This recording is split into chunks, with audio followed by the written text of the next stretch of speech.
This is going to be entertaining, I think. By the way, vlog starts now. Hi everyone, I'm BlueStarter9. This is Mega Monkey. Mr. Stove's gone ahead to get his paycheck. We're on our way to the Winnipeg Regionals. Yeah. Although by the time this is up, we'll have been back. Yeah. For once, weather is not shit. Give it time.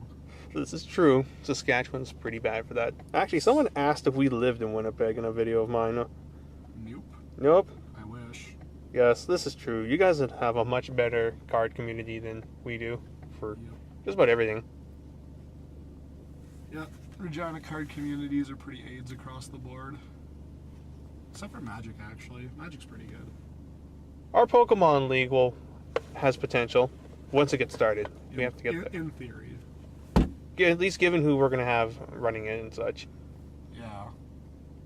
I just want there to be actual tournaments, not just, oh, we have a night of casual play. Fuck casual play. It's all about winning. Yeah, sounds like it's pretty worth our time to be competitive, so I might pick up some cards needed to get started in the game when we're in Winnipeg, since Winnipeg's OP for their stores. Plus, you know, like the best Pokemon player we know personally works at the store there. This is true. I'll just be like, Cam, what's a good deck right now? I'll be like this, and I'll be like, okay, give me cards for that. Yo, can I get Greninja stuff, please? I don't even know what I want to play. I think, like, looking at what's good now and what's going to be good in the future, I might pick up some fairy shit to play Xerneas Break, because that's looking to be like one of the Forerunner decks in the next format. I already got rotation. I already got one M Gardevoir EX. Maybe I'd play Xerneas Gardevoir, if that's even a thing. Apparently Xerneas Break is going to be really fucking good. Well, yeah, because like it works with the original Xerneas against Geomancy, so you can energy accelerate it. Which did get reprinted recently. Ooh. So like it's gonna stay standard legal and not cycle out. Maybe I'll play Fairy too then. I mean, sounds like Water will still be legal after rotation. I think like the biggest card that we lose in this rotation is like Battle Compressor. That's pretty huge. Rip Night March. Night March is cycling out too though, I think.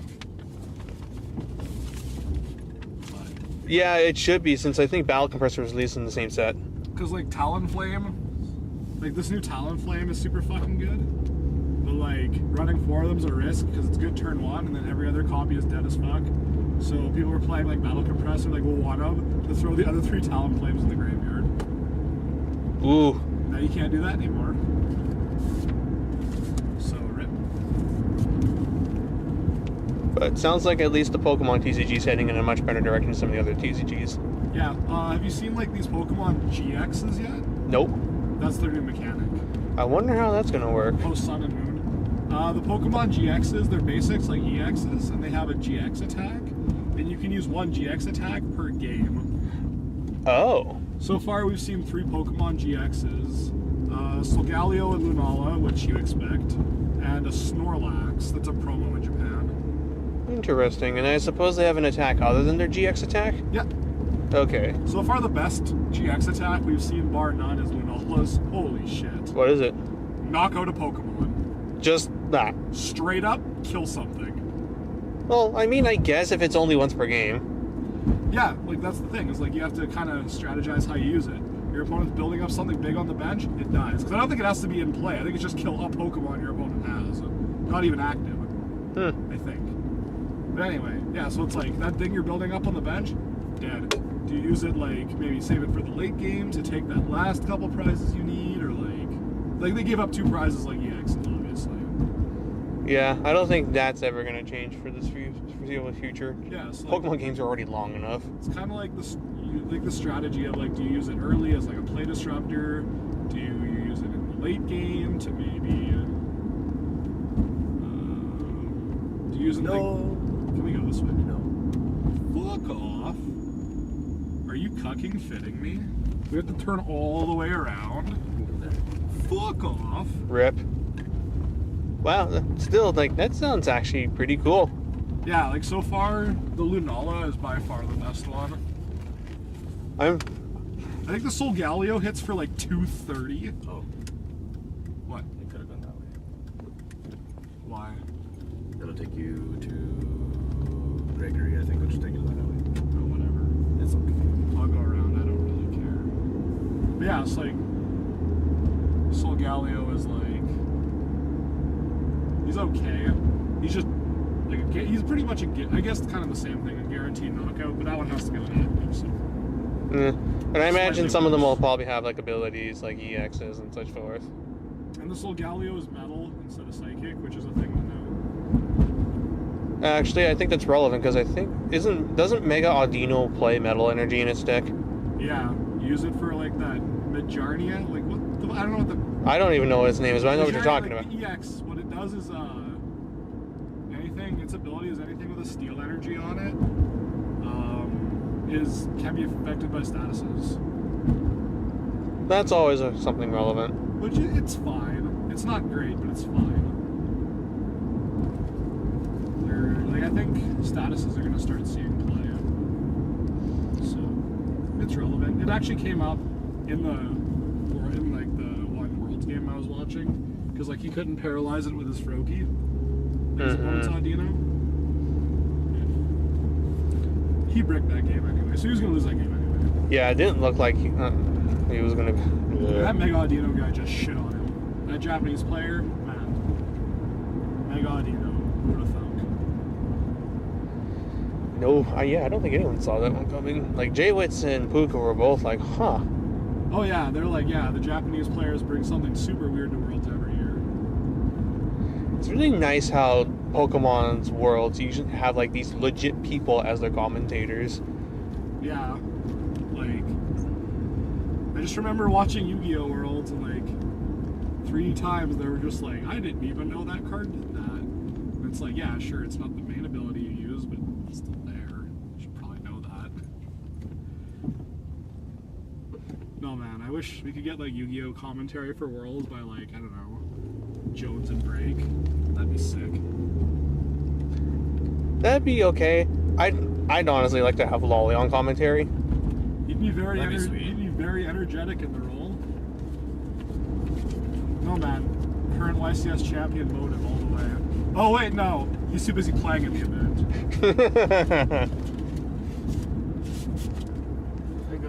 Unfortunately, we can't have Corey McDuffie on commentary. Yeah, What happened to fuck? I'm like, that just blew me away. Fucking Corey McDuffie. I got to meet him at Nats. He was a pretty chill dude. He seems like a cool cat. Yeah, Mega Monkey here actually did went to Nats this past year. Yeah, man. It was good shit. I'll go again next year. And who else did you meet of noteworthy? Like everyone. I met Break, Jones, Ollie, Homad, Squiddy. Was that an experience? Oh yeah.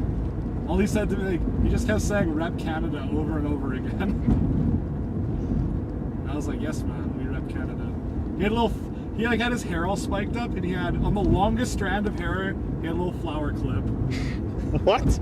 Yeah, he had like a little fucking like a little girl's like little hair clip in, and I was just like, "Yeah, that's Squiddy." Yeah. You Chet I Reb, a winner is me. Ollie was probably the coolest guy, just because he's so energetic. Yeah, like for the people who like have seen how Lolly talks on forums, i.e. Duelist Grounds, he's like that IRL. Yeah, he's super energetic. He was fucking super happy when I told him that I was like basically playing his BA list too, and he's just like, yeah, maybe we'll mirror. Because like when I met him, we were both 4-1 at the time after round 5. And he was like, yeah, maybe we'll play against each other. I was just like, yeah, maybe, man. In my head, I'm like, I hope not, because that's a loss for me. And then I lost to Monarchs in the next round anyway. Because, you know, that deck's fair and balanced. Well, it's not balanced anymore. No, now it's balanced. Or rather... No, I was thinking of a different word. Well, but... balanced-ish. Now it's like Fiend Control, because what is Fauna? Back to this shit again, I see. Like, This thread again. just let it die. Move on to the next deck. Yeah. Man, this is gonna be a dank payday for somebody. This fucking highway here, paving that's gonna be OP. Yep. Like that's a good That's a good fucking week, 2 weeks of work, and that's. Back on the road, I was about to bring up a question I want to get a camera reaction for. So, like, I was watching a video. I know you don't like him, but Phoenix Flare X was, like, making a remark about how, like, the game is not resource-based currently. It's not. And it's like, you're right. It's kind of true. It's like, it isn't so much now as about, like, how well, or rather how long you can hold on to your stuff and, like, how well you can grind. It's like, how quickly can you establish your win con? Would you agree that then the game is more about, like, just the tempo of the first couple turns than anything other? Oh yeah, I'd say it's a lot more tempo-based now. And that's why Pot of Desires has become so expensive, because everything that can play it is playing it. Everything in theory can play it. It's like, and the theory is that if your deck is the type that it loses because it banished one or two cards, then it's not good this format to begin with. The only argument I would have there is like Kieran. Yeah. Kieran decks are still good, but you only have one Kieran. So. In theory, though, Kieran decks should be able to win without Kieran. Yeah, it's just Kieran's fucking disgusting. Yeah, so, like, I think I kind of agree with that theory. If you're playing something that's, like, really bad, that runs a bunch of one-offs that needs to see to win. For the record, by the way, the reason I don't like Phoenix Flare X is because he talks like a fucking big shot. He talks like a YCS winner, blah, blah, blah. And then I watch him play, and he makes misplays like left, right, and center. And I'm just like, you could have done that differently. You could have got more out of that. You could have got more out of that. And I'm just like, and you talk like you're the fucking next coming of Jesus? Fuck out of here. I don't know. I think the guy thinks he's better than he is. And that's annoying. If I want to fucking interact with people who think they're way better than they are, I'll come to my locals. Ooh, shots fired. Better than I am. What's up? You suck. Ooh, is this... Well then, while we're on this topic of certain channels, oh, this is gonna be the fun one. I'm gonna list off some channel names, and then we're gonna hear some reactions. I preemptively hate all of them. We know which one you're gonna start with. I hate all of them. I preemptively. The only fucking name you can say that I won't say I hate is fucking Lithium. Yeah, Lithium's pretty good. Lithium's pretty good. I mean, granted, at this point, it's more or less just like cross Banlist, cross Banlist, cross Banlist. Yeah, no. He's less about like good quality like meta content and more about like here's the fundamentals of how X archetype works, and that's fine. Yeah, he's a a good starting point when trying to understand new stuff, and he's usually fairly quick in showcasing new stuff that gets spoiled. He like shows off interactions, and that's useful. Yeah, but like if you're looking for like really in-depth strategy and shit, you're sadly not gonna get it from him unless it's Monarchs. I guess I also like Glasgow Yu-Gi-Oh! He's pretty good. I'm not subbed to him, and I really should. Like, he seems like the type of player that I would agree with. God, his shit player bingo is amazing, by the way. I also really like the Scottish accent. Yeah. Like, he gets, so many people get, like, pissy at him, I've noticed in, like, certain comment sections, like, oh, fuck this guy, he thinks he's so big, blah, blah, blah. It was like, oh yeah, like a lot of his content is, I'm good at the game, you're not, come at me. And, like, he goes after, like, the players that we tend to poke fun of a lot. And, like, they get mad for that. Like, if you read shit player bingo and it rustles you, chances are, like, I'm going to be perfectly honest.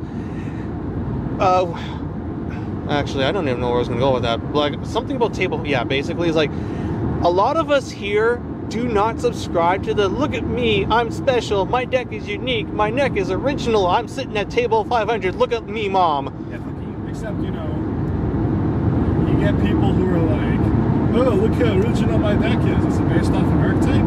Yes, then it's not original. Konami did it for you. Like, we're at this point where, like, originality in the game can't even be considered a thing, because, like... Because they don't make enough generic cards to make your own shit.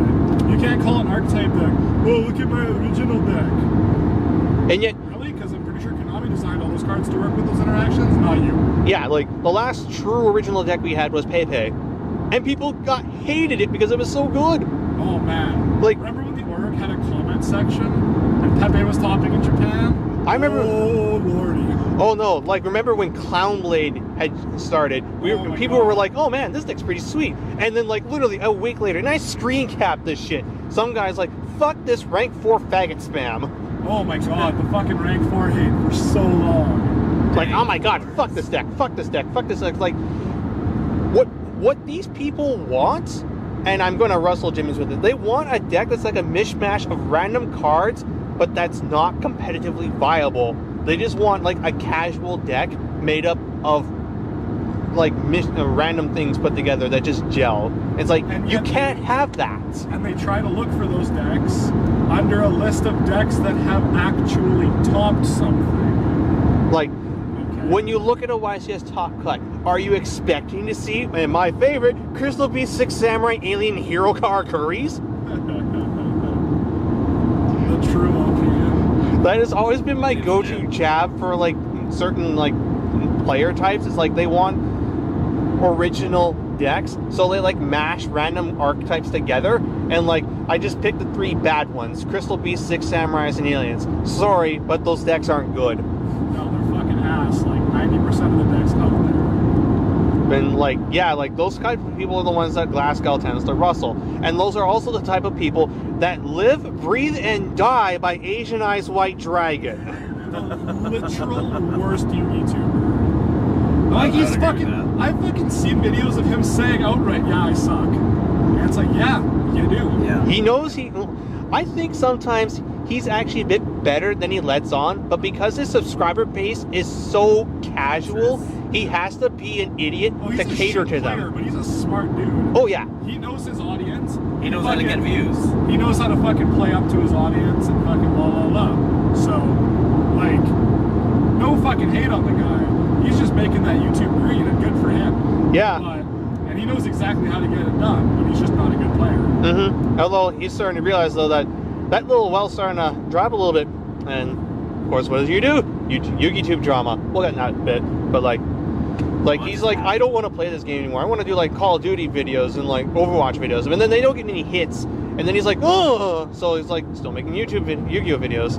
He'd quit if he could. It really hurts to see like, you look at all these shit tier Yugitubers where you like watch them and you're like, what is this? What even? Why do you have 20,000 subscribers? Yeah, they're the people that have the 20, the 30, the 1,000 fucking subscribers.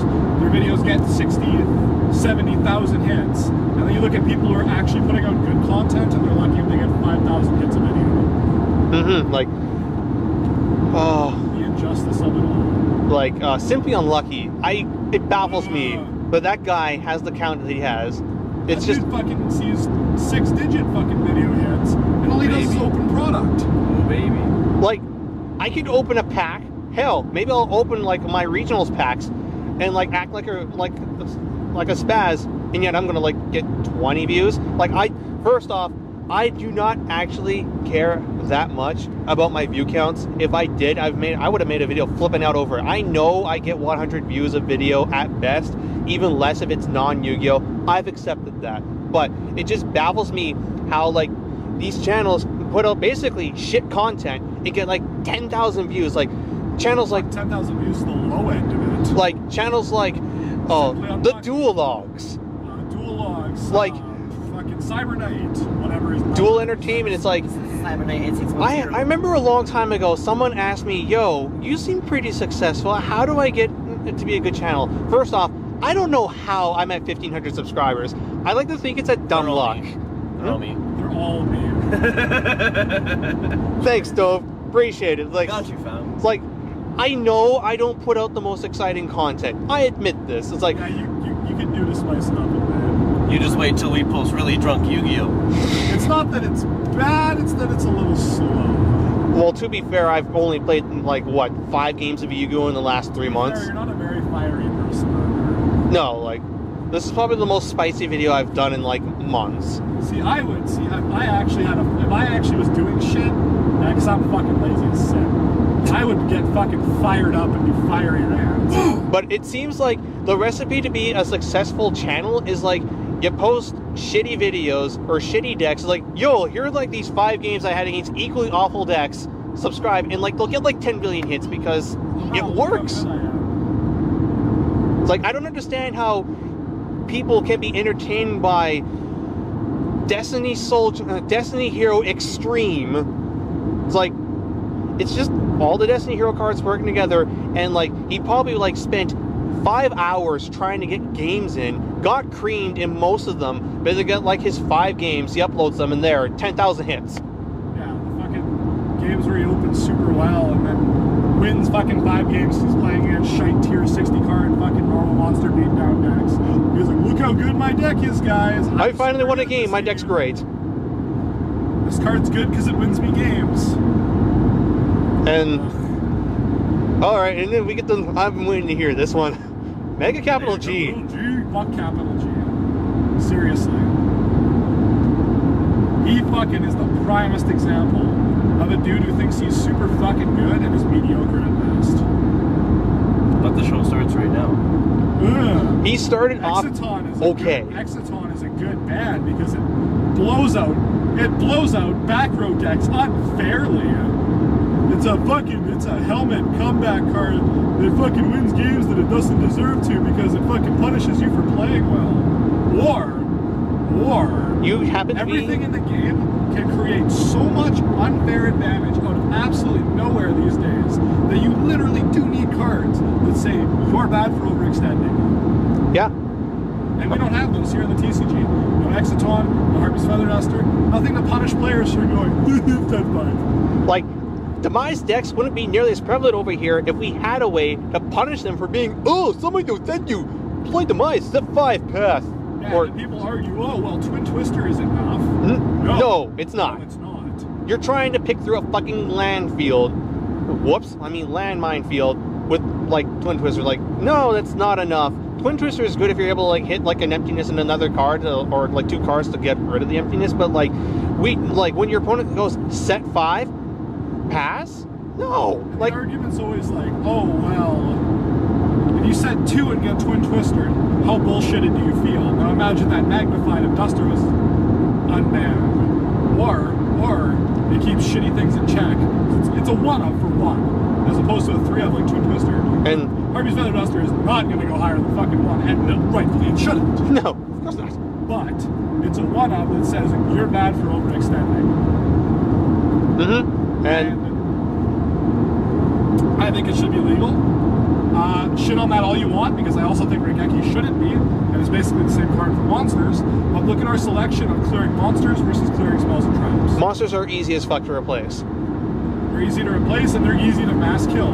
We have multiple dark holes. We have fucking Kaiju Slumber. You can play a fucking 6 dark hole deck. That's fine. We have 9 Mirror Forces. We have fucking so many mirror forces.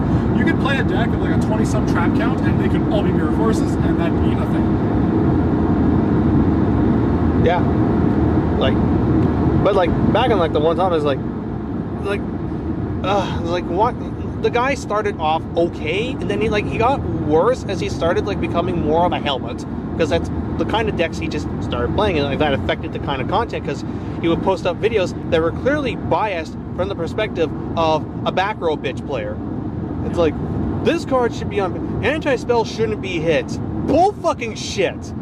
Anti-spell doesn't stop anything from being played, it just slows it down. Oh, well, I mean, it stops the pendulum mechanic, capital G.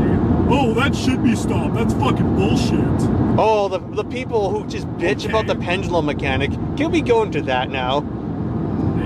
I mean, granted, pendulum summoning is powerful. Is fucking stupid. Yeah. And some of the pendulum cards they've made are blatant mistakes. Oh, definitely.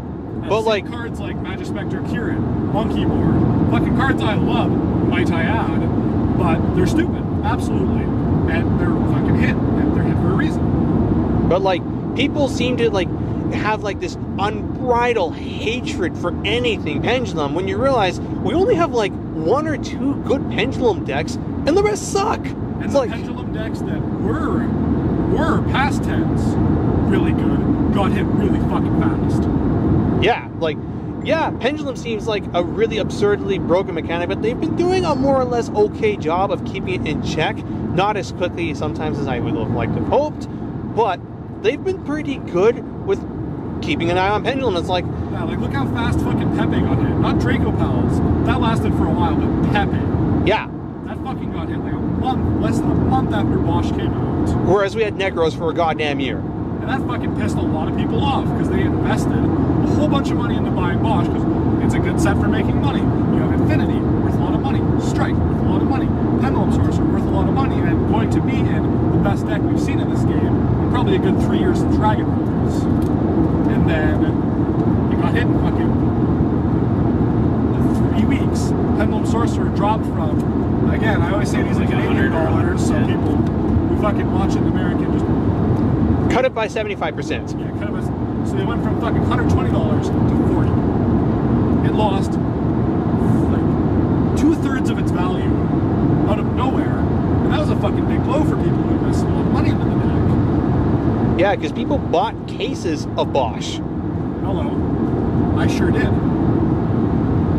I was fucking able to move all the excess shit really fucking quickly, so good for me. But some people just couldn't. I can't imagine how livid I'd have been if I hadn't been able to. Mm-hmm. And fucking,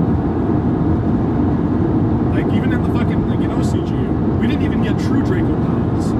For them, like, Damage Juggler, Plushfire got banned. But then Monkey Board, Joker, and Luster Pendulum stayed in 3. They had fucking true Draco Pals, and we never had that. Maybe that's for the better. Probably debatable. Maybe it is, maybe it's not. But the fact is, it was another sick OCG deck that we never got over here because of preemptive Banlist hits. See Clownblade, Quintel Undead. Fucking, you could go through the history and find 1,000 decks. They had Foolish Burial in fucking Goat format. Holy shit. What? Oh yeah. They had Foolish Burial in Goat format. Oh yeah, I remember reading that, seeing some old OCG GOAT lists. From what I hear, a lot of these preemptive hits and some of these release strategies are because Tour himself is like, oh, I don't want to see this happening. Like, look how long it took for Bestiary to get unhit. Right? Look at, there's so many cards right now on the 2 ban lists that are still banned in the TCG. They're at 3 in the OCG or have been unbanned in the OCG because they're more willing to take a risk. Some cards that were banned and they're at 3 now. Some cards that never got banned there, they got banned here. Because they're more willing to be like, well, maybe they don't overhit things, is what I'm trying to say. Yeah. Look at fucking Super Rejuvenation.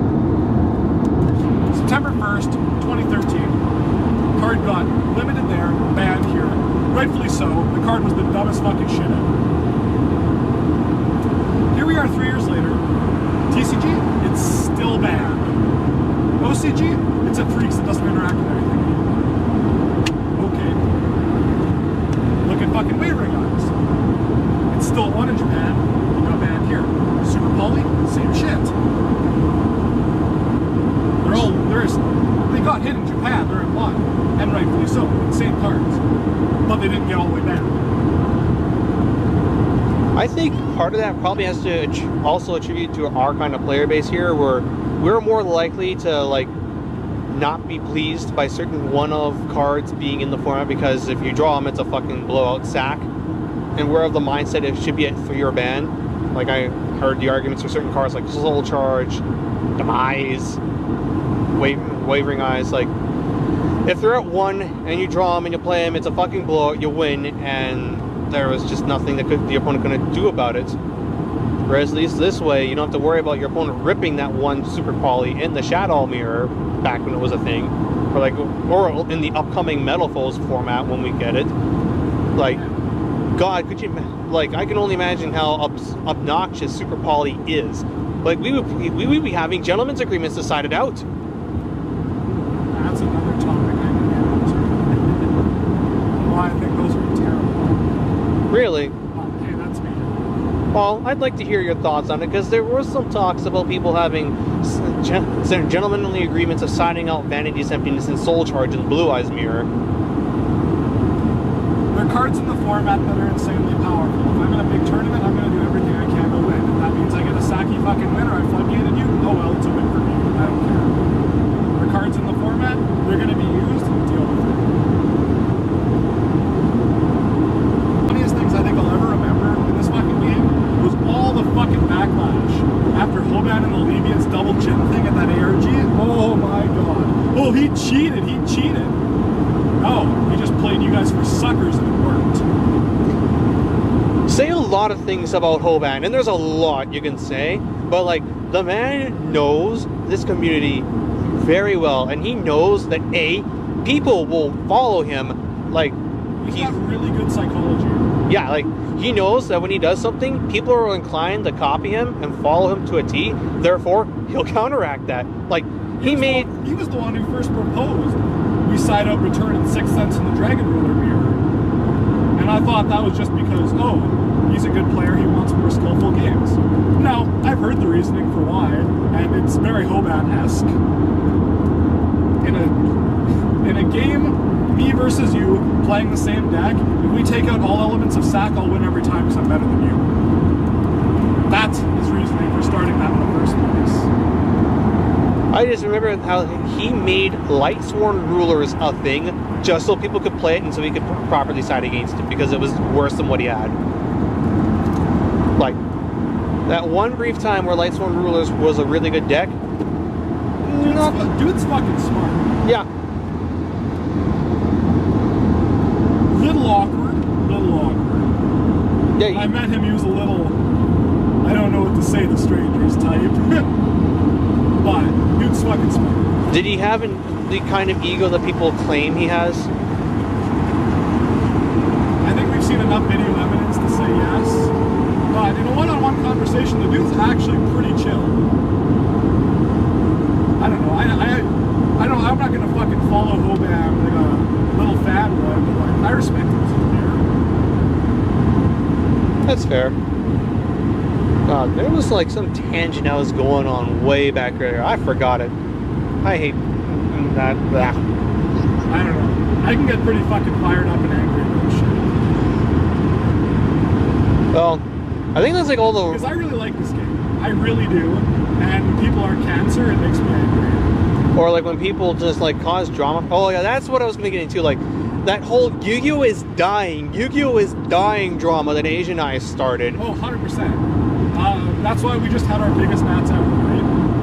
Yeah. It's totally dying. This game is dying because of the pendulum mechanic. This game is dying because of this good deck. This game is dying because of this. It's like, let me give you a little fucking piece of insight, especially to the people who cite, oh, they're running out of ideas. This game is dying. The second last year in Clash Rebellion that we got Odd Eyes Rebellion Dragon, an Xyz Pendulum monster solidified the fact that this game will never run out of ideas. It's literally impossible. Because now they can just be like, as soon as we're done with just pendulums, now they can say, okay, we're going to make some fusion pendulums, some synchro pendulums, some Xyz pendulums, maybe some ritual pendulums. Who knows? The fact that that now exists, though, solidifies that they will never run out of ideas. And like, the people who like say this game is doomed every time we get a new mechanic is like, wow. Like, I wasn't around for when Synchros started, but I can imagine when Synchros came out, people were like, oh my god, this game is finished. Because I remember when Xyz Monsters came out, people were losing their goddamn minds. Yeah, I was playing in 2011. In fact, I was just starting to get competitive in 2011 when Xyz were coming out. And I definitely remember the Doomsayers. Oh, these are fucking broken, blah blah, this game's fucking, especially once we got Dino Rabbit and Photon Shockwave in the second set. Oh, this is the fucking dumbest shit ever, blah blah blah. This game is dead. This game is dead. In 2012, people were saying Yu-Gi-Oh is dead. Or no, 2000. It's 5 years later. Oops. We managed to get through one of the worst formats ever, and we're stronger for it. And we just got through another worse format, and we're good for it. Yeah, we're fine. Like, every time an extra deck mechanic comes out, people need to calm the hell down and think about this rationally. Yes, these things seem obscene at first. They also seem rather underwhelming at first, because when you look at the first batch of Xyz Monsters and the first batch of Pendulum Monsters, we're like, why the fuck should we play this shit when everything else is better? It'll take time for them... mechanic that was pushed to the fucking moon the second it came out was Synchros. Because you had things like Stardust, Goyo, shit like that in the first set of Synchro Monsters. So that mechanic was pushed right to the moon from day one. And yet people look back on that with rose-tinted fuzzy peaches and all that shit. It's like, oh man, this shit was awesome. Like, really? Is that how you thought when it came out? Yeah. And like, following the trend of Yu-Gi-Oh! Next year in 2017, we're gonna get a fucking new show and a new mechanic. And yeah. I'm sure there's gonna be Doomsayers then too. They just announced the final set of Arc 5. I forget its name, but it sounds appropriate. Yep. And like, so... And then we'll get our fucking... Do we want to meet up with Matt and them? Planning it, and if it happens, like where? Like AMW? I assume. Because we're not far behind them at all. No, we're not. We're like 30 kilometers away from them. Not even. Yeah, I saw, like 5 minutes ago, I saw a sign saying 24.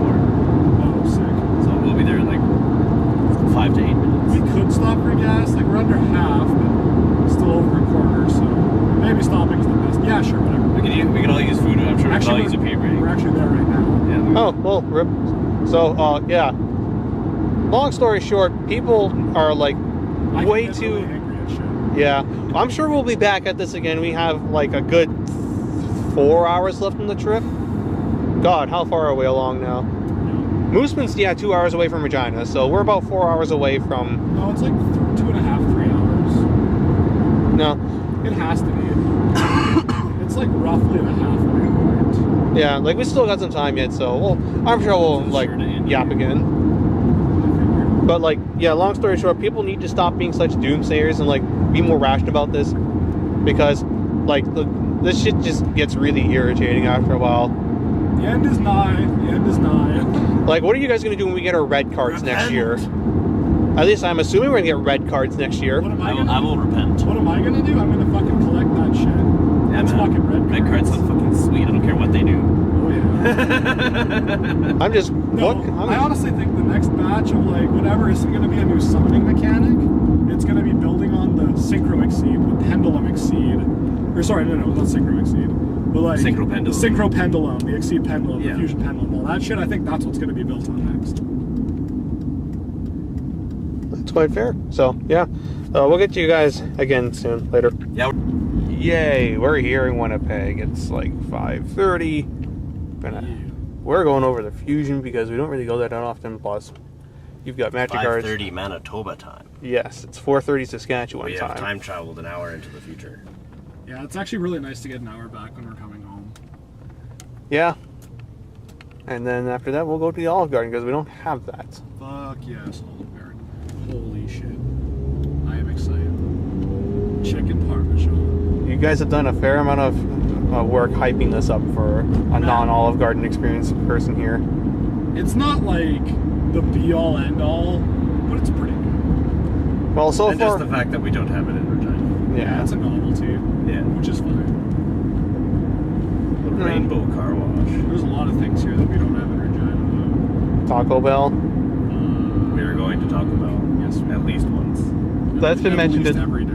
Yeah, that's been mentioned at least every single road trip we've That's what vlog I am I've most done. excited about is Taco Bell. When I was here for 4 days for Jordan's wedding, I went there 5 times. Jesus. Including in the middle of running an errand for him. And in between his wedding reception and the wedding ceremony. Nice. Yep. Burrito Splendido. That is the best name. And a small seizures. Don't ask. I get it. I got you.